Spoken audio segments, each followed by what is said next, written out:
Thank you for joining my channel here today. I wanted to talk a little bit about some of the projects that I have underway, including a full-length novel called iLL. iLL was originally intended to be an anthology film. I wanted to depict the two separate meanings of the word. On one hand, ill means sick, which is what we're looking at in Harley's case. On the other hand, we had a character named Sebastian who utilized the word ill as in bad. Now, in that story, we follow a young man whose story starts out taking place on Thanksgiving Day. We can see that the man is clearly very distraught over something as he's having flashbacks. We find out through the flashbacks that as he was driving home a couple of days ago, he had a hit and run incident. However, he had convinced himself that he hit the dog and not the girl that was running after it. So, on Thanksgiving Day, the police knock at his door and come to take him away. And during his 7-year stint in prison, he endures some rather unsettling experiences. What started out as a perfectly healthy individual getting ready to start his life was churned out by the system and came out on the other end as a very ill man. The moral of the story here being that our prison systems aren't really meant to rehabilitate people at all. It's extremely imbalanced, and justice doesn't seem to be a part of it, if you ask me. His mother died while he was in prison, and none of his family wants anything to do with him for accidentally killing a young girl. So, forced to live on dole housing, our Sebastian goes down a unfavorable path. Anyways, I ultimately decided to split this into two entirely separate stories, and I turned iLL into a book simply because of how in-depth it became. The story with Sebastian has been renamed Behind Concrete Curtains, and I will shortly be writing the script for it in full. This isn't a movie I intend to create on my own. I have some short film scripts that I've written with my limitations in mind, but something like Behind Concrete Curtain is really going to have to wait. Now, the third story in iLL, it was all tied together by these little animated segments which depicted a transparent character we called Scott. Scott is an agoraphobic that never leaves his house, and we're soon going to see why. In the very beginning of the film, it starts out showing a black liquid receding in his veins, hence the purpose of him being transparent. We pan on various angles around the house, revealing many empty bottles with traces of a black liquid in them. When the blackness in his veins recede, he wakes, and to his horror realizes he has to leave his house to find more of the substance he desperately needs to sleep. Now, all of Scott's scenes are intended to be metaphorical, and so I had the idea of making sort of trippy, morphosizing animations representing real-life tragedies. At the end of each of Scott's animated segments, he would end up coming across some horror in either a prison system or a mental hospital, which is what tied the two together and would take us into the next scene with either Harley or Sebastian. Since I decided to split the story into 3 separate ones, Scott really didn't have any place to go, and so I thought maybe that concept could live on in this video. iLL is a 3-part novel in the genre of psychological thriller.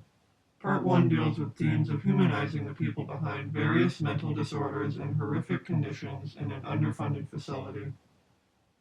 In addition, Part 2 begins to shift focus as it touches upon the cruelty of animal testing. The message is this: if you wouldn't do it to a person, why do it to an animal? Then Part 3 begins to shift into an entirely new subject altogether. Part 3 I'm going to leave a mystery for those of you who do want to read the book, when and if it comes out. But for now, I did want to show just a little bit of content, and I thought the way I could do that is by sharing with you my character chart. The majority of the story takes place in PICU, which stands for Psychiatric Intensive Care Unit. This is the ward housing patients who pose a threat to themselves or others. The story mostly revolves around a character by the name of Harley Bendrick, a diagnosed paranoid schizophrenic who suffers from a few other disorders such as selective mutism, catatonia, dissociative disorder, and regression. Harley's physical disabilities include arrhythmia and a congenital lung defect. In addition, he has what's known as mechanical anisocoria in one eye, which is caused by head trauma. This simply means that the pupil in this eye no longer responds to light and is dilated at all times. Most of the time, someone who's disabled actually falls under a multitude of different diagnoses. I also use my character chart to keep track of what medications each character is taking.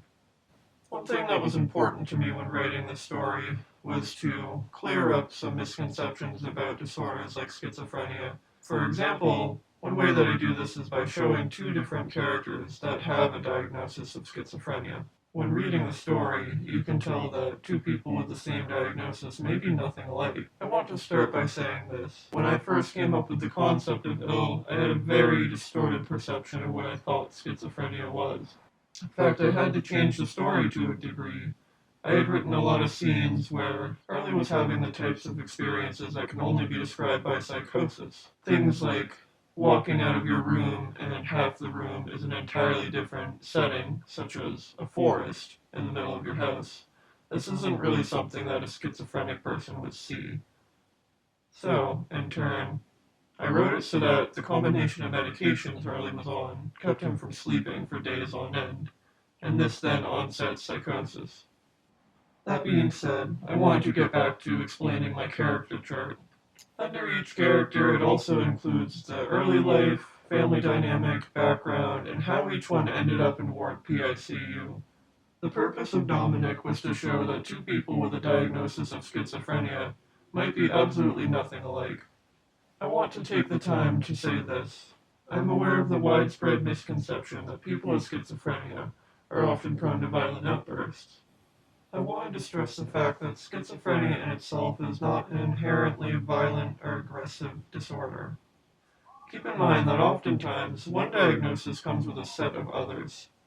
With that being said, in addition to being diagnosed with schizophrenia, Dominic Almeida is also diagnosed with IED, which stands for Intermittent Explosive Disorder.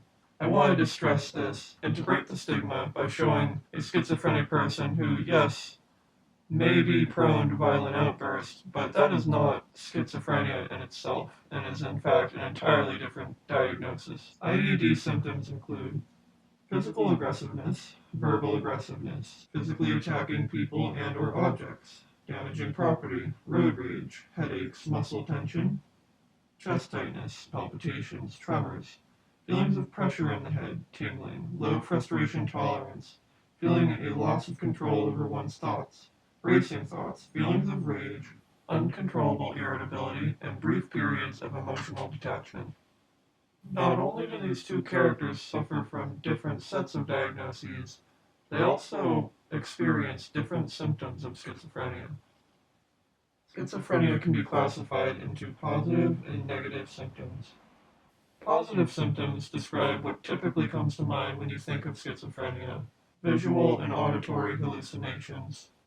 Negative symptoms deal with delusions and changes in behavior. Not everybody with schizophrenia experiences positive symptoms, and I think this is an important thing for people to know. Harley's symptoms include the following: persecutory delusions, visual, auditory, and sensational hallucinations, disorganized speech, catatonic behavior, fixed face, changes of expression caused by fantasies of voices and hallucinations, and automatic obedience. On the other hand, let's look at the symptoms of Dominic Almeida's schizophrenic diagnosis. His symptoms include the following: suicide ideation, grossly disorganized speech. This is not all the time, only during a bad bout or relapse. Here in quotes, I wrote an example of this that I came across when researching.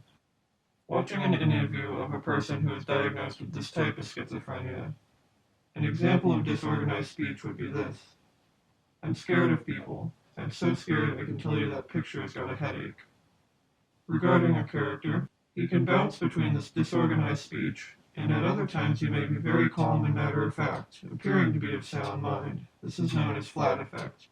Other symptoms include decreased outward expression of emotion. He's very serious and straightforward. This is also flat affect. Disorganized thoughts, illogical answers, paranoid delusions, prone to stubborn, resistive outbursts, and at times fidgety. shakes his head, twisting hair. He's often very quiet. I'm skipping over a couple of background characters that are written in my chart, and I want to talk about the main group of friends that this story revolves around. While the story is told through Hurley's point of view, it's largely told through the conversations between his peers, seeing as how he does not speak out loud. In narration, we hear a lot of what the voices tell him, in addition to the delusions he's experiencing. But on the surface level, we can only gain information from the people around him. I want to talk about Jordan Pike, who is diagnosed with sociopathy.